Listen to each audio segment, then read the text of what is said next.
السلام علیکم، ست شری اکال، میں ہرمیت سنگھ ہوں اور آپ دیکھ رہے ہیں آپ کا اپنا یوٹیوب چینل۔ ناظرین، آج بدھ کی صبح ہے، آپ سب کو صبح خیر۔ گزشتہ 24 گھنٹوں کے دوران کیا ہوا ہے، سب سے پہلے نظر دوڑاتے ہیں ہیڈ لائنز پر۔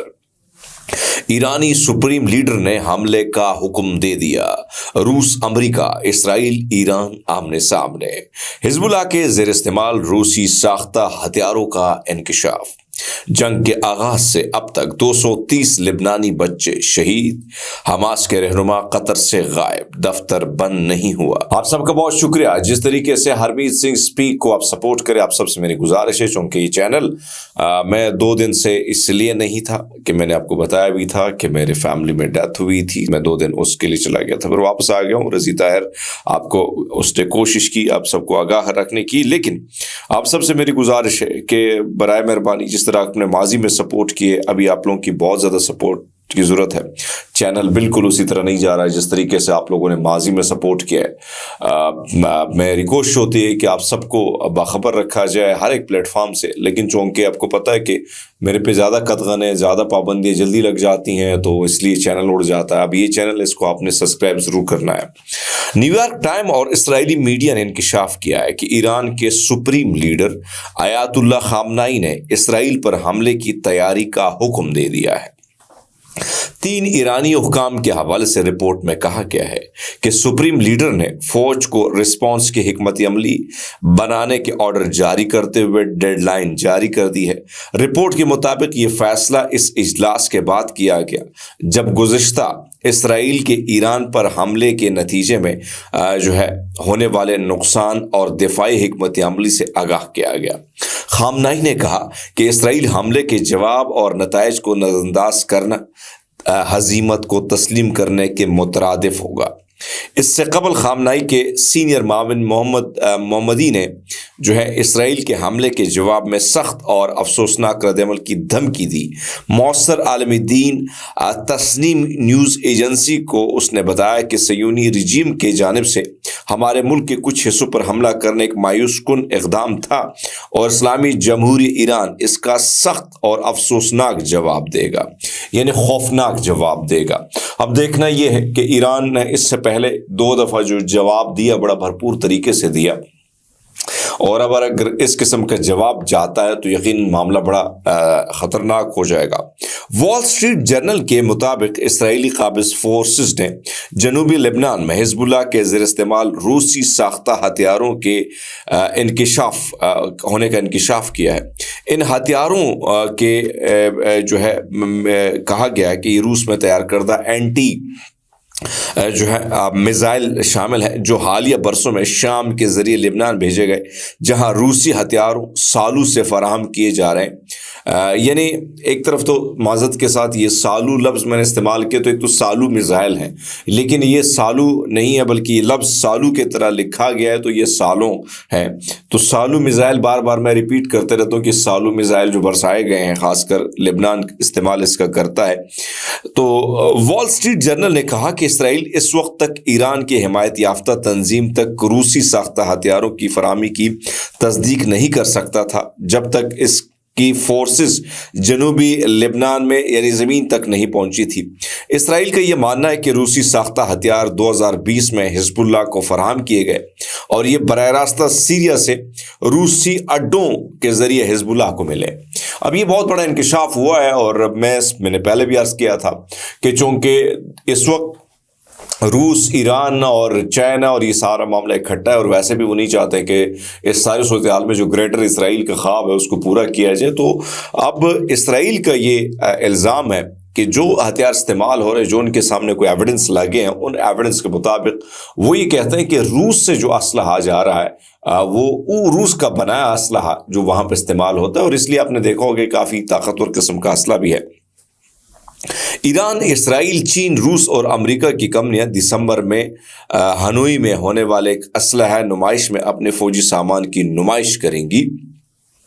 वियतनाम की वजारत दिफा ने बताया कि जोग्राफियाई सियासी हरीफों का एक नादिर मौका है जहां वो एक साथ अपने सामान के नुमाइश की पेश करेंगे।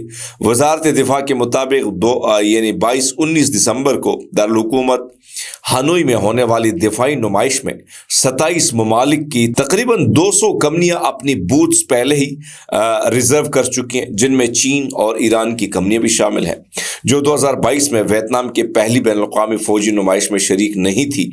इस नुमाइश में इसराइल और ईरान की दिफाई कंपनियां भी शरीक होंगी, जिन्होंने पिछले साल एक दूसरे पर मिसाइल हमले और फिजाई हमले किए थे। ईरान इस नुमाइश में शरीक होगा, हालांकि इस वसी मगरबी पाबंदियों का सामना भी है। पिछले नुमाइश 2022 में इसराइल दिफाई कंपनियों एल्बेट सिस्टम और राफेल एडवांस डिफेंस सिस्टम ने नुमाइश की थी। चीन की रियासती मलकियत वाली दिफाई कंपनी नोरोंको ग्रुप, जिस पर अमेरिका की पाबंदियां आयद हैं, नुमाइश में शरीक होंगी। दिफाई सनत के महकमे के नायब सरबराज ले कांगटोन ने मंगल को जो है नुमाइश के बारे में प्रेस कॉन्फ्रेंस के दौरान ये बातें की थी। अब देखना ये कि आगे क्या होता है, लेकिन ये बहुत बड़ी बात है, बहुत बड़ी अचीवमेंट है कि आप एक नुमाइश में, जब आप नुमाइश में अपने सामने वाले हरीफों के सामने अपनी चीज़ें नुमाइश के लिए रख लेते हैं, इसलिए आपको पता होता है कि मैंने उससे ज़्यादा तगड़ा वार करना है। तो अब देखना ये कि ईरान इस सारे मुकाबले में क्या करता है। अक़वाम मुत्तहिदा के बच्चों के इदारे यूनिसेफ के तर्जुमान ने कहा कि लेबनान में पिछले 2 माह में 200 से ज़्यादा बच्चों की हलाकत और 1100 के अफराद जो है वो ज़ख्मियों की इतलात मौजूद है। ज़्यादातर बच्चे इसमें शहीद हुए हैं। जंग यानी तकरीबन कहा जाता है कि 200 से ज़्यादा बच्चे शहीद हुए हैं। जंग के आगाज़ से कम 231 बच्चे शहीद हो चुके हैं। जेम्स एल्ड्स ने जेनीवा में एक प्रेस ब्रीफिंग के दौरान रिपोर्टर्स के सवाल का ये जवाब दिया और ये कहा कि ये सूरत हाल है। कतरी वजारत खारजा के तर्जुमान माजिद अल अंसारी ने कहा है कि फ़लस्तीनी हमास तहरीक का सियासी दफ्तर दोहा में मुस्तकिल तौर पर बंद नहीं किया गया। ताहम अल अंसारी ने कहा कि हमास के मुज़ाकराती वफद के रहनुमा इस वक्त दोहा में मौजूद नहीं है। उनके मुताबिक ये बात वाज़ेह होती कि हमास के रहनुमा इस वक्त दोहा में नहीं है, लेकिन दफ्तर की बंदिश के हवाले से कोई मुस्तकिल फ़ैसला नहीं हुआ। आपको पता है सबसे बड़ा मसला इस वक्त ये चल रहा है कि एक तरफ तो मुख्तलिफ अखबारात ये बात कर रहे हैं कि कतर पर इतना ज़्यादा प्रेशर बिल्ड किया गया कि उन्होंने हमास का दफ्तर बंद किया है। दूसरे ने कतर इस हवाले से वाज़ेह तौर पर कोई पैगाम नहीं दे सके कि हमास का दफ्तर आया, उन्होंने बंद किया है या वो उसमें काम कर रहे हैं। लेकिन अब दूसरा ने अब ये देखें कि अभी ये खबरें आ रही थी, तो अब हमास के जो यानी कतरी वजारत खारजा के तर्जुमान ने ये बात की कि हमास के लीडर नहीं है, लेकिन दफ्तर जो है वो खुला है। बरतानिया में काम करने वाले 400 से ज़्यादा कंपनियों का नया डेटा बेस लॉन्च किया गया है, जो इसराइल की गजा में जंग में मावनत समझी जाती है। ये डेटा बेस यूनियंस और तंजीमों के एक मजबूरी ने लॉन्च किया, जिसकी क़यादत द प्रोग्रेसिव इंटरनेशनल कर रही है। वाटरमेलोन इंडेक्स जैसे बैनुल-अक़वामी बाएं बाजू की तंजीम ने फ़लस्तीन कब्ज़े और नस्ल कुशी के खिलाफ कारकुनों की क़यादत में मज़ामत का एक औजार करार दिया है। मुलाजिमीन को एक दूसरे से और सरगर्म कारकुनों से जुड़ने की इजाज़त देगा ताकि वो अपने मालिकान को इसराइल से ताल्लुकात के हवाले से चैलेंज कर सके। फहरिस्त में शामिल कंपनियों में बार्कलीज शिपिंग कंपनीज, मेरिस्क ई कॉमर्स देव हैकल इदारा, अमेज़न सॉफ्टवेयर कंपनी, माइक्रोसॉफ्ट और जो है तातीलात के किराए देने वाले कंपनी एयरबीएन भी शामिल है। इन मल्टीनेशनल कंपनियों के अलावा दीगर मुख्तलिफ सनतों में इसराइल से ताल्लुक़ रखने वाले कई कंपनियों की फहरिस्त भी है, जिनमें मालियाती, इंश्योरेंस, टेक्नोलॉजी, लॉजिस्टिक और तवानाई शामिल है। प्रोग्रेसिव इंटरनेशनल अपनी कोशिशें इन शोबे में मरकूज़ कर रही है। प्रोग्रेसिव इंटरनेशनल के मुताबिक किसी कंपनी के इसराइल की जंग में मौनत इस बात के ज़रिए मापी जाए कि वो मुख्तलिफ किस्म की मदद फराहम करती है। अब आप अंदाज़ा लगा लें कि कितनी एक्टिवली ये लोग अपना रोल प्ले करते हैं। हम सिर्फ जज्बाती नारों पर मबनी काम करते हैं, बाकी हम सिर्फ आ जाके पता नहीं आप लोग मेरे व्लॉग सुन लेते हैं, शायद मुझे नहीं पता कि आप लोग अपना हिस्सा कितना, ये भी अच्छी बात है कि आप सुन लेते हैं, ये बड़ी बात है कि आप कान खोल के सुन लेते हैं कि जालिम के खिलाफ अगर हम बात कर रहे हैं, हरमीत सिंह बोल रहे हैं तो चलो हम सुन लेते हैं। लेकिन आप देखें ना कि ग्राउंड पे लोग क्या कर रहे हैं।